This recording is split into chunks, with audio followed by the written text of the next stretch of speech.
السلام علیکم ورحمۃ اللہ وبرکاتہ۔ خواب میں کسی کو مردہ حالت میں دیکھنا، رشتہ دار ہے، کوئی دوست ہے، اس کو مردہ حالت میں دیکھا تو اس کی کیا تعبیر ہے، ارشاد فرما دیں۔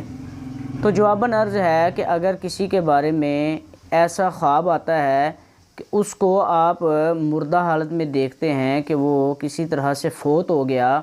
تو یہ اس کے لیے یا آپ کے لیے موت کی تیاری کی تنبیہ ہے، لہٰذا موت کی تیاری کی جائے اور دیکھا جائے کہ ایسا شخص جو ہے وہ بیمار تو نہیں ہے، یا ایسا شخص جو ہے نا وہ تندرست ہے یا بیمار ہے۔ اگر تو وہ بیمار ہے تو ہرگز اس کو بتانے کی ضرورت نہیں ہے، بلکہ اس کے لیے دعا کی جائے کہ اللہ پاک جو ہے نا اس کے لیے آسانی پیدا فرمائے اور اس کے گناہوں سے درگزر فرمائے اور اس کو تندرستی عطا فرمائے۔ اور اگر ایسا شخص جو ہے وہ اچھا ہے، تندرست ہے، عام حالت میں ہے، تو اس کو یہ بتا دیا جائے تاکہ وہ گناہوں سے استغفار کرے، توبہ کرے اور نیک اعمال کی طرف راغب ہو۔ واللہ اعلم ورسولہ اعلم عز وجل، وصلی اللہ تعالی علیہ وسلم۔